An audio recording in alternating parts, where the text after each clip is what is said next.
सबसे पहला जो मैं ग्राफ ड्रॉ कर रहा हूं वो कंडक्टर्स के लिए या मेटल्स के लिए ड्रॉ कर रहा हूं। फॉर मेटल्स और कंडक्टर्स किसके बीच का ग्राफ है? टेम्परेचर और रेजिस्टेंस या रेसिस्टिविटी के बीच का ग्राफ। अगर हम किसी भी कंडक्टर का या मेटल का टेम्परेचर बढ़ाते हैं तो उससे उसका रेजिस्टेंस बढ़ेगा। अगर टेम्परेचर आप जैसे 0 डिग्री सेंटीग्रेड रखते हो तो ऐसा नहीं होगा कि 0 डिग्री सेंटीग्रेड पे उसका रेजिस्टेंस 0 रहेगा। कुछ ना कुछ रेजिस्टेंस होता है, किसी भी कंडक्टर का एकदम रेजिस्टेंस 0 नहीं होता। तो मान लो कि 0 डिग्री सेंटीग्रेड पे जो रेजिस्टेंस है वो इतना है, फिर जैसे जैसे टेम्परेचर बढ़ाओगे रेजिस्टेंस बढ़ता जाएगा। तो इस टाइप का ग्राफ बनेगा। ये किसके लिए? मेटल के लिए।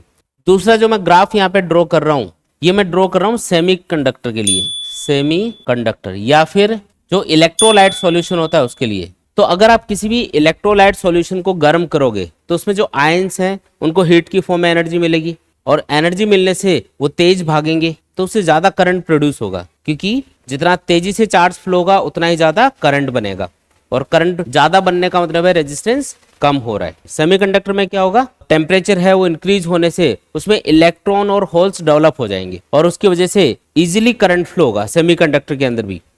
अगर आप किसी भी सेमीकंडक्टर को जैसे सिलिकॉन या जर्मेनियम को लो टेम्परेचर पे रखते हो तो उसमें बहुत अच्छे से करंट फ्लो नहीं होता, लेकिन अगर आप उसका टेम्परेचर बढ़ाते हो तो उसमें एनर्जी मिलने से इलेक्ट्रॉन फ्री हो जाते हैं एटम से, और उसकी वजह से क्या होगा? एक तो फ्री इलेक्ट्रॉन मिल जाएंगे आपको, और जो इलेक्ट्रॉन फ्री हुआ है वो अपनी जगह एक होल क्रिएट करेगा। तो दो टाइप की चीजें यहाँ पे प्रोड्यूस हो गई, एक तो फ्री इलेक्ट्रॉन्स और एक होल्स, और दोनों ही करंट में हेल्प करते हैं।